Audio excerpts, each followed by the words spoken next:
The following program is sponsored by Adams Financial Concepts.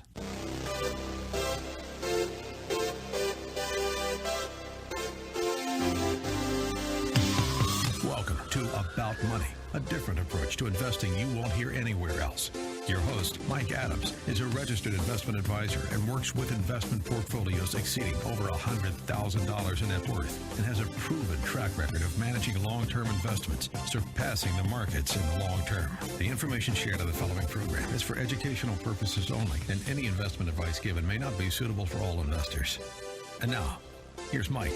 And it's Saturday, and we're going to be talking about money today.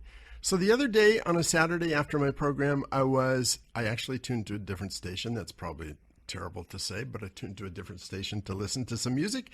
And there was a radio ad talking about medical costs are rising, which is true. People may run out of money, which is a fear many have. And they had a solution, long-term care. And I thought about that. And I thought, no.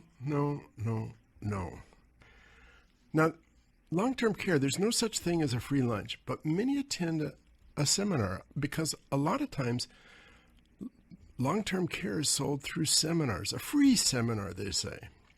And the pattern is always the same. The idea is to convince you that it's low risk, and the pattern is always to create fear. Sometimes it's not a seminar, sometimes it's a one-on-one meeting. But the pattern is almost always the same, and it's a scripted pattern. You know, Josh Brown, who's on TV, wrote a book called Backstage Wall Street. I'll get it right here as we talk. Backstage Wall Street talked about some of the scripts that financial advisors, they called them stockbrokers in those days. I was one of those. They talk about them as a scripted sale. It's used over and over and over and over again. And the idea of long-term care is to make them sweat a little, to pose a problem at the same time as long-term care is the solution. But they don't use the word long-term care. They want to press the hot buttons for the people that are either one-on-one or a couple with a financial advisor or insurance agent. They want to know how will you survive a major medical event?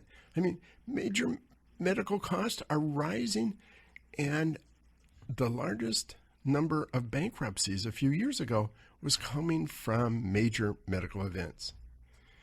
And the fact is that 1 out of 5 elderly people are hospitalized every year. 1 out of 5. They'll have a slide on that, or they'll have information on that. They'll say that 22% will re-enter the hospital within 60 days. Those who were 1 out of 5 enter the hospital, 22% of those will re-enter the hospital within 60 days. And 5% of the elderly will be institutionalized. 1 in 4 will go into a nursing home. Finding and facing a new medical challenge. That's what this is all about. It's to convince you that healthcare costs are rising and premiums can increase, and 47% of Americans may run out of funds if they retire at the age of 65. You may end up living on state-provided assistance in a state home. You know, that's the concept they sell with long-term care. It's pretty much that way, and it's been sold that way. It was very, very popular during the 1990s. More recently, the number of sales of long-term care policies has dropped way off. It's dropped from 700,000 a year they were selling in the 1990s to about 70,000 today. And the reason is they go through that entire pitch to say long-term care is the solution, but we have a better idea. We can sell you life insurance with a chronic illness rider. That's even better. Long-term care doesn't work so well. And premiums on long-term care 2 years ago were up 83% in 1 year. 83% is what the average long-term care premium went up. In the 1990s, there were hundreds of companies, insurance companies, that were selling long-term care. Today there's 13. So what they say is that people are living longer, that interest rates are low, and so premiums that usually go into investments are going into low interest earning things. And so in 2016, it was, I guess that's now 3 years ago, premiums increased an average of 83%, some more than that, a few less than that. That's the problem with long-term care. So all you need to do is buy life insurance with chronic illness riders. Sounds wonderful, right? Either you pay, and the problem with the whole thing is that it doesn't work. That life insurance will terminate after a certain period of time, usually when you're much older, and the chronic illness rider doesn't come into effect. That life insurance comes to an end, and the insurance companies hope they never have to pay. And you can pay your premiums year after year, month after month, year after year, pay all your premiums, and yet at a certain point, especially when you need it or are getting close to needing it, that chronic illness rider disappears. That's the whole tragedy of this whole thing. When you think about insurance, and there's valid reasons to own insurance. I use the example of fire insurance. You buy fire insurance if you own a home, hoping you're never, ever going to need it. But you hope you pay and never need it. But less than 1% of homes actually end up catching fire and burning up. But just for terms, suppose that it was 1%. And suppose that in your policy segment, there were only 100 homes and they were all worth $1 million, everything to make it very easy. Then the premium, since 1% of the houses burn down every year, is going to be 1% times 100 times 1 million, which means your premium every year to cover the fire insurance is $10,000 per year. And you hope it never happens. But then to that, you have to add an additional 2% for the insurance company, which adds another $20,000 a year. So what you end up with is paying $30,000 a year to have coverage for $1 million. Now, it's to your benefit if your house burns up in the first number of years, 10 years, whatever it is. Work the numbers out, $30,000 a year. If your house doesn't burn down while you're living in it, it's to your benefit. If your house never burns down, it's to your benefit. But if it burns down in the first 10 or 15 or 20 years, it's to your benefit to have the life insurance. It's also a benefit to the life insurance company to collect those premiums. And my example is really simplified, and it doesn't include the money that the premiums are invested in. It doesn't include a lot of things, but you get the idea of what's going on. Now, financial advisors, they get paid. If the premium is $30,000 a year, financial advisors can earn up to 150% or $45,000 plus a trailer of 0.25% of $7,500 per year. That's how the insurance works. So does it make sense? For fire insurance, of course it makes sense. It's not very likely your house is ever going to burn down, but if it does burn down, it really makes sense. But that's probably not the best numbers to use for the example, but that's normal insurance. Long-term care or universal life insurance with a chronic illness rider is not normal insurance. You pay the premiums, but there's only a 25% chance you'll ever use it.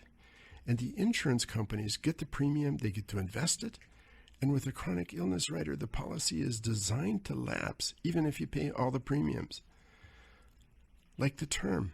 When you buy term insurance, if you're young, it's very inexpensive. But as you get into your 70s and 80s, the insurance price goes up, up, up. Now, all that being said, that doesn't mean that you shouldn't have a plan. You should have a plan. You should have a plan. And if you're poor and you have less than $300,000, maybe long-term care or the insurance with a rider makes some sense. But if you have over $300,000 in assets, You don't need a couple $1,000,000. You need a plan to get you there. And you need a plan which will get you to 30 times your income. That's enough that if we go into a bout of extremely high inflation, it gets you through that. If we go through a great recession, it gets you through that. And in addition, if we don't go through either of those, if times work out normal and they continue to be like we are today, it just means you have more money. So it's something to understand, because I hate using fear to sell. I hate using that, but we're seeing that all the time. Long-term care, medical expenses are going up. We are living longer, and a number of people are really concerned about running out of money. And so they prey on the fear and they sell policies or long-term care or for life insurance. They sell it based on fear. Wrong reason to buy. The reason you buy is because it fits a plan, your long-term plan. And you need a plan. You need a plan that's going to get you through the rest of your life. That's what we're going to talk about, and what we'll continue to talk about for the rest of the program. We're coming to a commercial break, so don't go away. We've got a lot more to come. I've got a very special guest. He's got a very interesting accent, so you want to hear what he has to say, and he's got some really important information. So don't go away. We'll be right back after this commercial break. Lots more to come.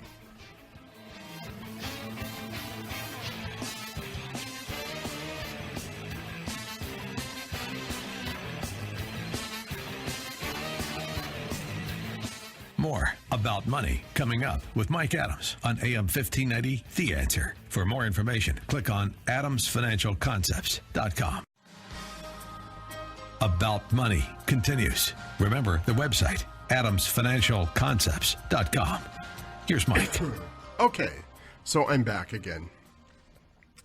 When I was growing up, I grew up in a family that was low middle class, or maybe high lower class. I don't know how we're classified.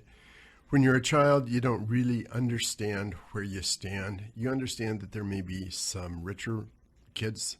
You can understand maybe there's some poor kids that come from poorer families, but you don't really understand how you're growing up. So my father had a business.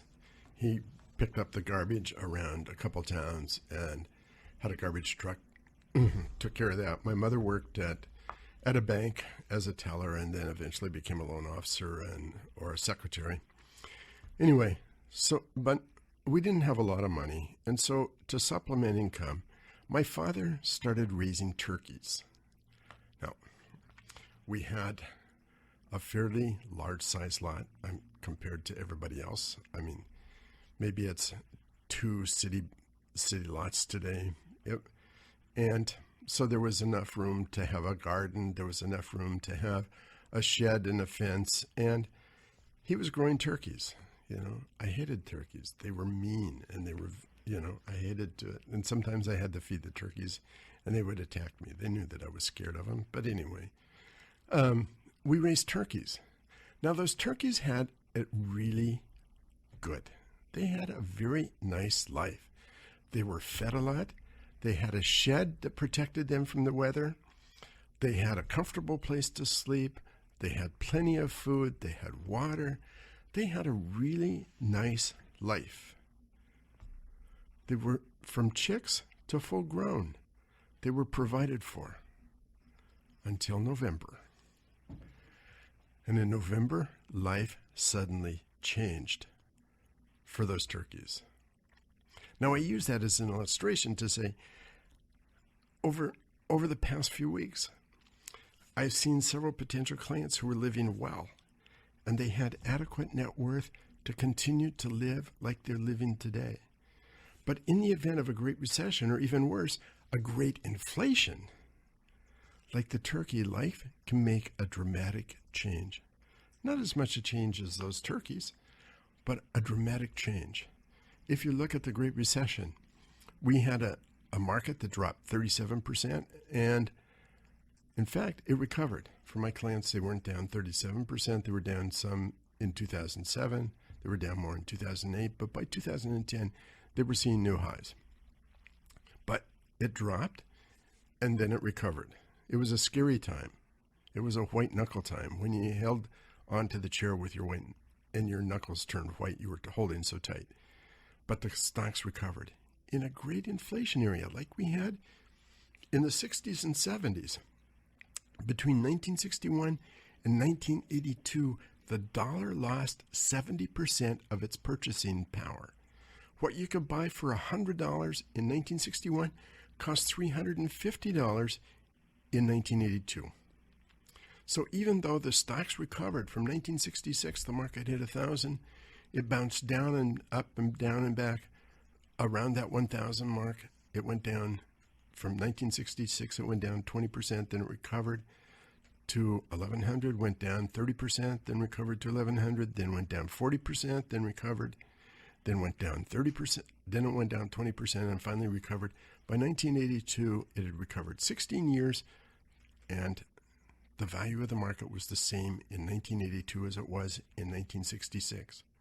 Only the dollar had depreciated enough that the stock values in 1982 could buy half as much as they did in 1966.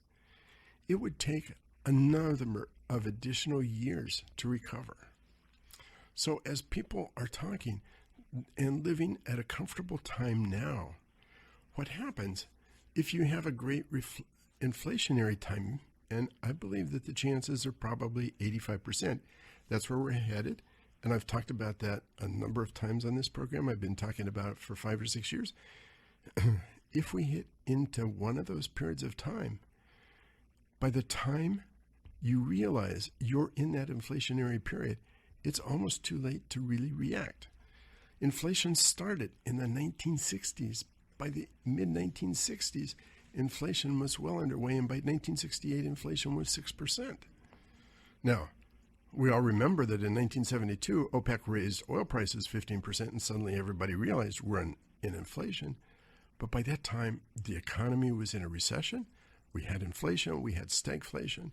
To try to do something then is to be like the turkeys, thinking, maybe I'll drift off somewhere or fly out of this pen and go find a different place to live. Now is the time to prepare. Now is the time to know what to do and where to go. That's coming. And so what if I'm wrong? What if we don't have a time of great inflation? And what if you prepare for that and end up having 3 times as much as you do today, or twice as much as you do today? And we don't have that kind of a scenario. Suppose everything is the same as it is today. Then you just end up with twice as much money. You've removed so much risk out of where you live. So the downside risk is not very great. The downside risk of not planning for it is enormous. Anyway, that wraps up what I have to say on that. Long-term care, life insurance with a rider, don't get involved in that. Make a plan and work the plan and plan for tough times ahead. Do it now because there's time in which you can make it happen. But don't do the long-term care. If you have long-term care, okay, continue the premiums, but added to that, do an additional plan. Anyway, that's enough for that. I want to introduce my guest today, Julien Hervé of CEPAT. Hello. Did I say that correctly? Absolutely. Welcome to the program. Thank you for having me. So with that accent, we know that you were not raised in the United States. So let's start with your background. Tell us about it. All right. So my background takes us back in the Loire Valley in France, one of the most fabulous wine regions in the world, a place where it's very nice to live and to grow up as a kid. I grew up in the city of Tours, which is next to some very famous wine appellations like Chinon or Vouvray. And also some great chateaus. But anyway. Wonderful chateaus and good cheese, absolutely. Chateaus, cheese, wine. What more can you ask for, right? Absolutely. Delightful children. So you grew up there. You spent the first, how many years of your life? So the first 20 years in my life before I, like so many French students, moved up to Paris for law school. And you did law school, and when you finished law school? Well, upon law school, I was bound to go to a big law firm, and then I actually met an entrepreneur who was creating the first startup incubator at the time. It was in the end of the 90s, and just decided that it was much more fun to be an entrepreneur than to be in a law firm. So I went there, and then for 3 years we had a wonderful ride. And then I worked a couple of years in the venture capital world after that. And then how did you get to the United States? So I came to the US because I wanted to move away from having this lawyer cap on, even though I was working in a company environment. And I just decided that getting my MBA was a best way for me to expand my horizons. And of course, getting an MBA being French meant coming to the US. And so after a very interesting process going through different grad schools and trying to understand where it was best to go to for me, I ended up in Chapel Hill, North Carolina. Very similar to Paris, right? Very akin to Paris, absolutely. A little bit of a culture shock, but the basketball team was much better in Chapel Hill than it was in Paris. Okay. So you got your MBA, and then what happened? So upon graduation, of course, it was time for me to go back to a larger city. I had a fabulous time in North Carolina, but I wanted to, trying to make my way to the West Coast.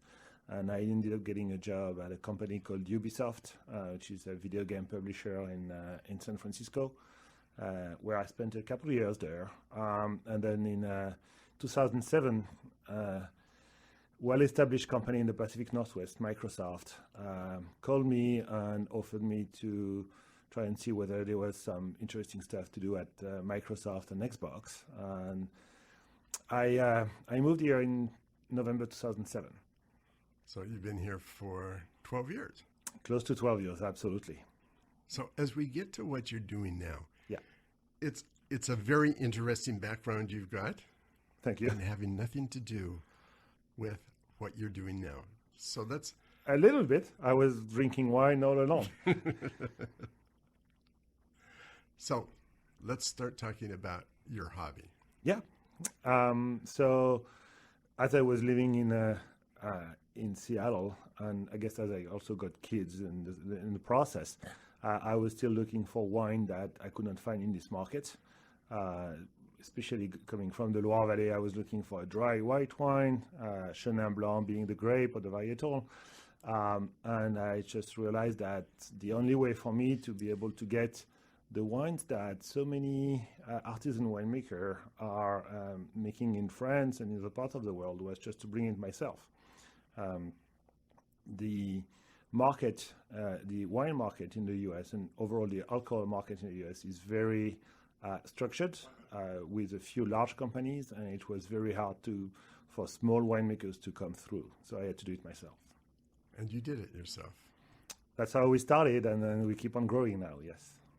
So we're coming to a commercial break. So we'll come back and talk more about the wine story and about what goes on at CEPE. CEPE, yeah. CEPE. We'll come back to that very shortly.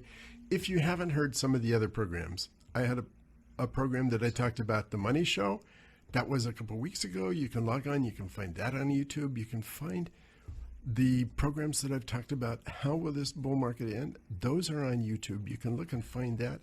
You can find about the super cycle. That's also a very important one to look at. We'll be right back after this commercial. Don't go away. You want to hear about how a hobby turned into a business. Fascinating. More about money coming up with Mike Adams on AM 1590, The Answer. For more information, click on adamsfinancialconcepts.com. About Money continues. Remember the website, adamsfinancialconcepts.com. Here's Mike. So I'm here with Julien. We're talking of CEPE. And I want to break a minute and talk about CEPE. Tell us about the name CEPE. So the roots of CEPE is really initially coming from the bulb or the onion, which is the Latin word CEPE, It's really the root of life, where life, the digital life, develops. The other reason why we picked that name is the cep is the root of the vine in French, very important. And finally, the key difference on how people think about wine in the new world versus the old world, if you want to take that example, is very the varietals, right? You come to the US and people think about the Chardonnay or the Cabernet or the Merlot, and then you go in France or Italy and they will talk about the Valpolicella or the Bordeaux or the Bourgogne. And that word is cépage in France. So that's also how we really wanted to insist on that difference and try to get people to understand that the varietal may not be the only way you should think about the wine. Right. So let's come back and talk. You started a hobby. Started a hobby. It's just started to bring a little bit of wine for friends and family, taking advantage of the liberalization of the law in Washington, and being able basically to control myself the 3-tier of the system. So since Prohibition, there is a system in the US that requires different layers of middlemen between a producer and a consumer. And that 3-tier system is really the importer, the distributor, and the retailer. And of course, as you put middlemen between the producer and the consumer, then the price of the product inflates because everyone takes its commission on the way. We were able, thanks to the legislature in Washington State, to actually condense those 3-tier into the hands of 2 companies, but 2 companies that I own myself, and were able to bring wine at a much cheaper rate for consumer. And it was, as you said, a hobby. You know, I was working at Microsoft. I was very happy. We were doing some very cool things. And my intent was really just to be able to be cool for friends and family and allow them to enjoy some wines that they were not able to find in the grocery stores or the large wine stores. And then very quickly it became apparent that there was demand for that wine. We had one guy that was going from restaurant to restaurant, and restaurateurs were very, very interested in getting wines that was not coming from the big 4 or 5 distributors that really control this market.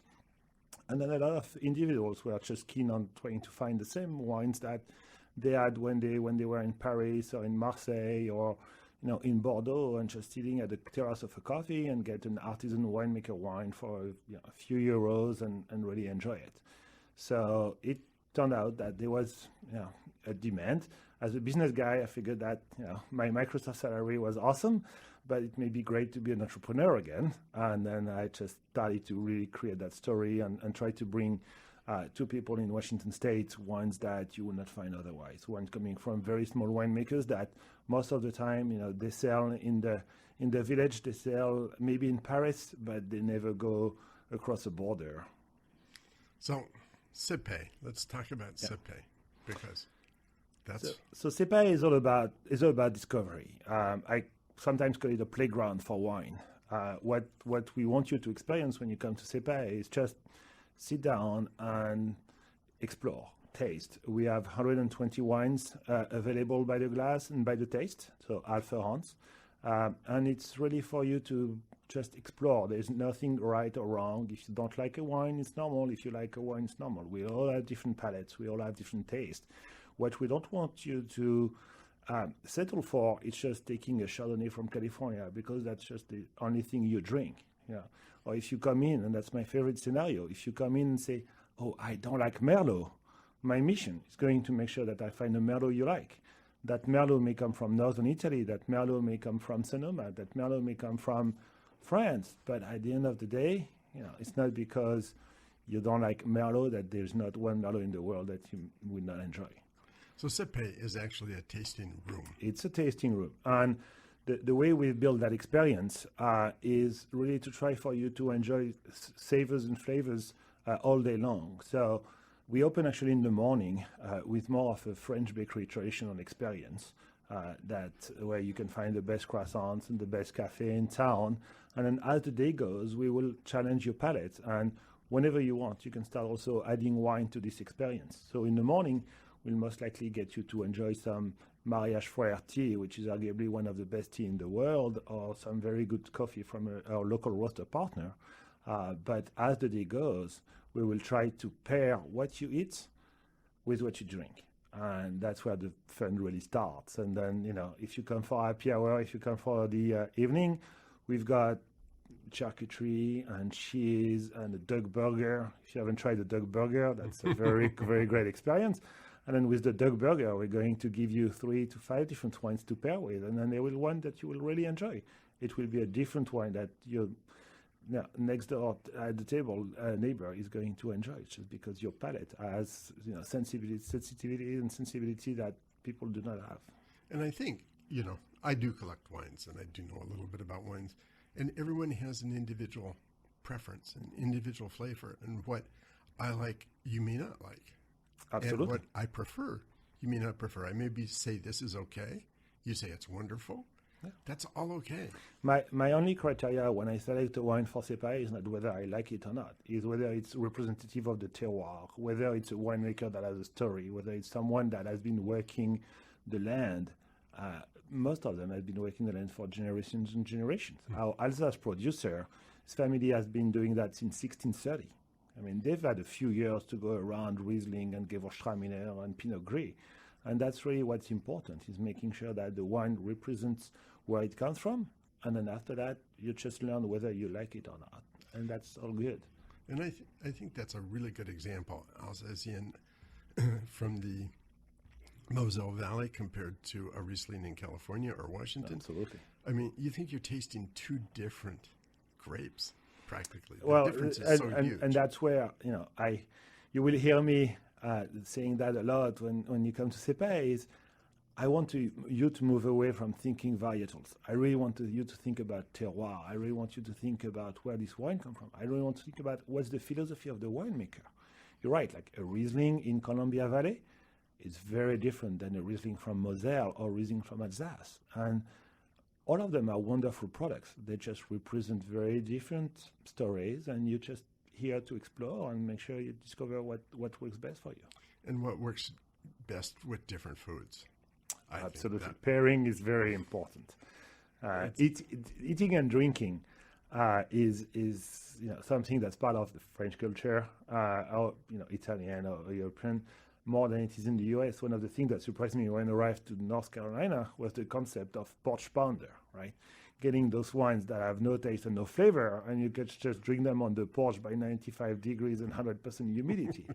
Is an experience that was very, very far away from what I had seen in France. So we lived in France for a year and a half, and we got to know very well what goes. And the idea of pairing wines and food, I mean, it just seems to go together. It really does. There's a saying, in the wine world that says that, what grows together goes together. So coming back to the Loire Valley and the goat cheese, a white, dry Chenin Blanc from Montlouis-sur-Loire, like we bring from a winemaker that I've known for almost 40 years, and a Saint-Maur de Touraine, which is the most fascinating goat cheese. It's just, perfect pairing. It's paradise. You just need that, and you're Perfect. in heaven. In heaven. So tell us about CEPA. Where is it located? So it's located in Bellevue. So at the corner of 106 and 2nd in downtown Bellevue, a block away from institutions that may be more known than we are, like C-Star, or a block away from Main Street. And as I said, the experience starts very early in the morning with a very Parisian cafe experience and grows into the day as a wine bar. So what are the hours and what are the days? So from Tuesday to Saturday, it's 7 a.m. to 10 p.m. On Monday, it's a shorter day from 7 a.m. to 6 p.m. And then Sunday morning, we do 9 a.m. to 2 p.m., except next Sunday, because it's Bastille Day, 14th of July. So from 9 a.m. to 6 p.m., we will actually do crepe and galette and wine and cider all day. So that next Sunday should be a very wonderful experience. The special? Very special. Bastille Day. Yes. The day the Bastille came down. Yeah, absolutely. Okay. Well, thanks for being on the program. Thank you for having me. For listeners, you should go taste wine, and it's a real experience. Sarah and I were there. We had a croque monsieur and a glass of wine. Of course. What else would we have? So, We're coming up to another commercial break. Don't go away. I've got more to talk about when we finish. You know, I haven't talked about baseball, I don't think, at all this yet.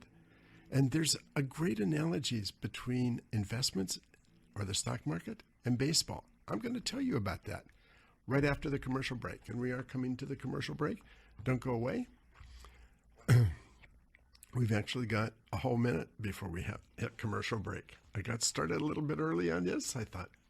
Anyway, if you've missed any of the previous programs, you can find them on YouTube.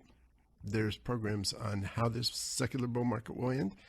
There's programs on the super cycle. And I talk about the super cycle a lot because the super cycle is something that's been going on from 2009. They say it's going to continue to 2030. Maybe it ends earlier, maybe it ends later.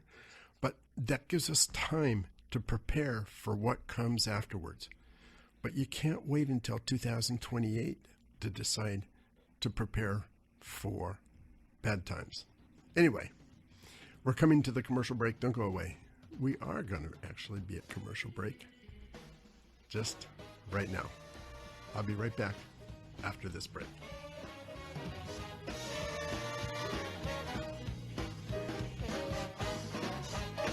More about money coming up with Mike Adams on AM 1590, The Answer. For more information, click on adamsfinancialconcepts.com. About Money continues. Remember the website, adamsfinancialconcepts.com. Here's Mike. So, as I said, I haven't talked about baseball at all. I've been in the brokerage business, the financial services business for 33 years, and I've had season tickets to the Mariners for 33 years. Some people think that's real punishment. I love baseball. Baseball is America's game, and it's sad to see that it's losing some steam and people think it goes too slow. I think it's a social game because when I had Sonics tickets, if you said something to the person next to you, you missed 5 points. At football, it's so loud that you can't say anything to the person next to you because they can't hear. Baseball, you can talk about the pitcher, you can talk about the hitter, you can talk about the team, talk about family, you can talk about business. It's a very social sport, and you don't miss anything. But I also believe that we live in a baseball culture. What separates American culture from the Asian countries or the Arab countries or even the European countries for that matter? I call it the baseball culture. And here's why.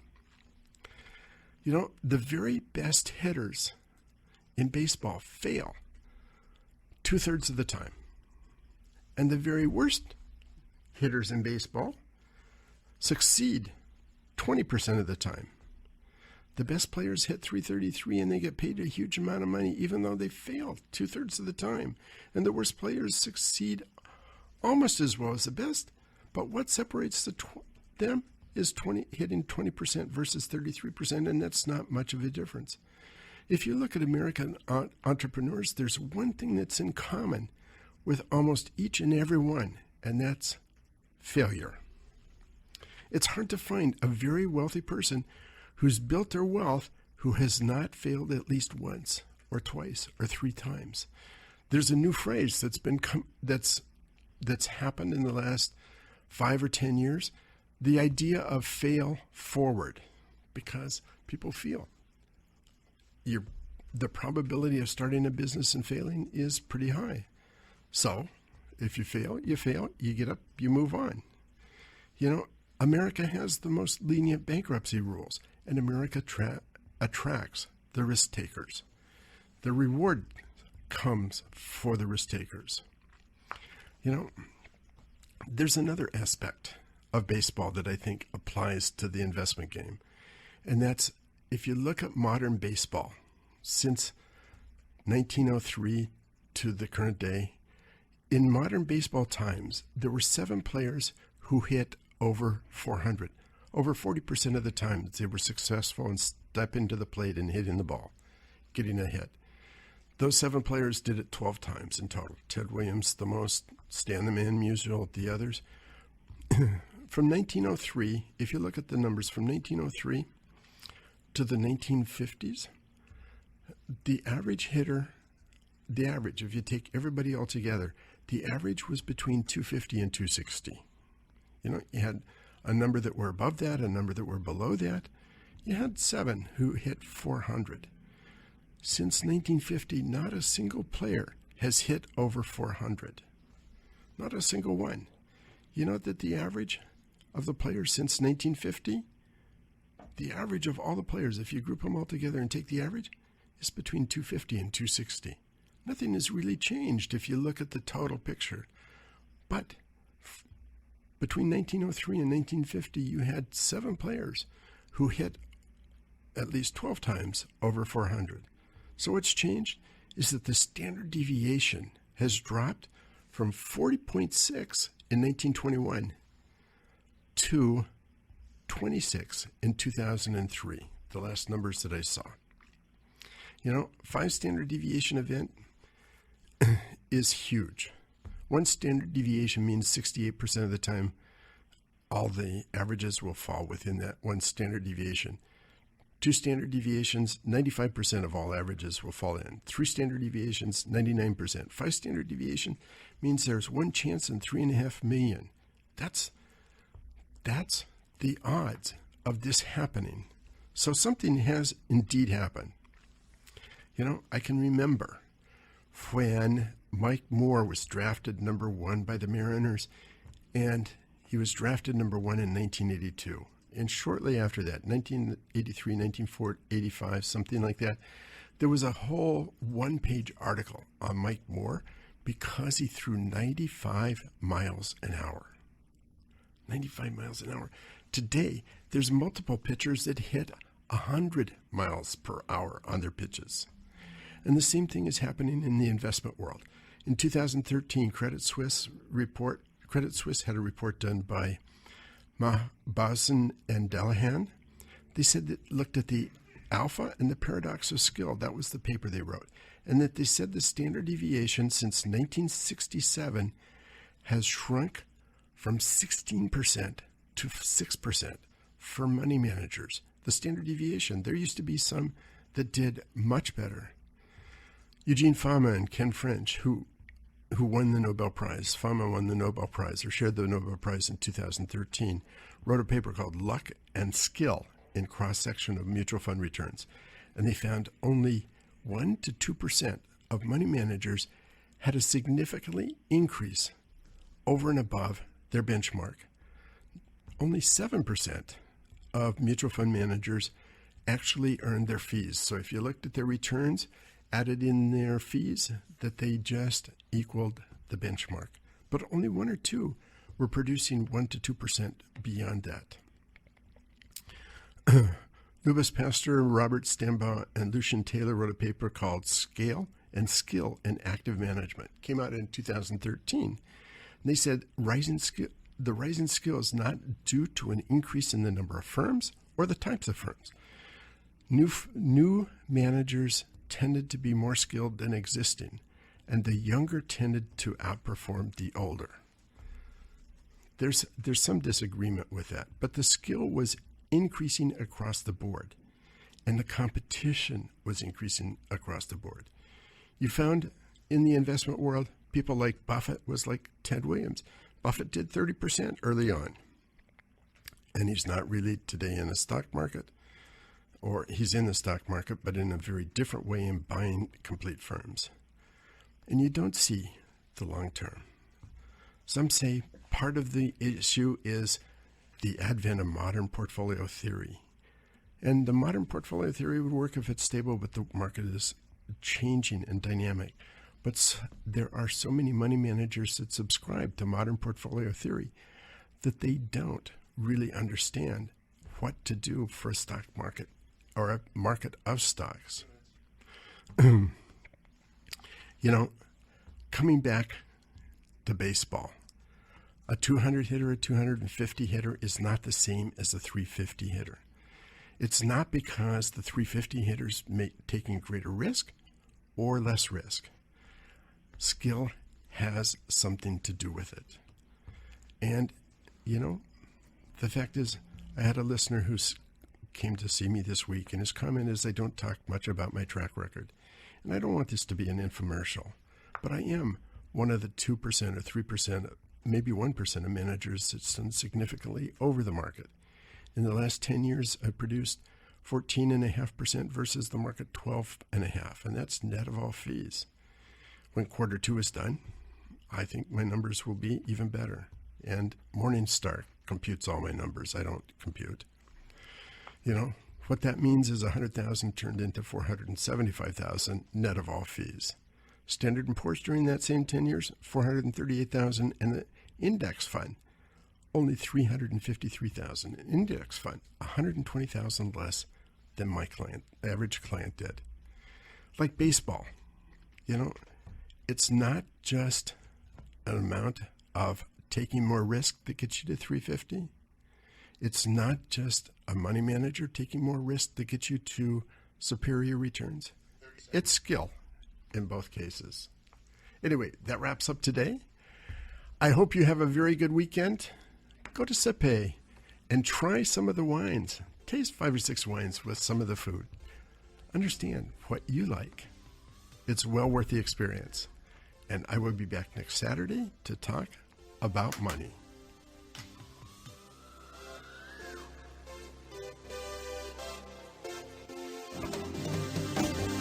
You've been listening to About Money with Mike Adams, a registered investment advisor. If you'd like more information about what you heard today, or about Mike's investment philosophy and strategy, or if you'd like Mike to evaluate your own portfolio, click on adamsfinancialconcepts.com.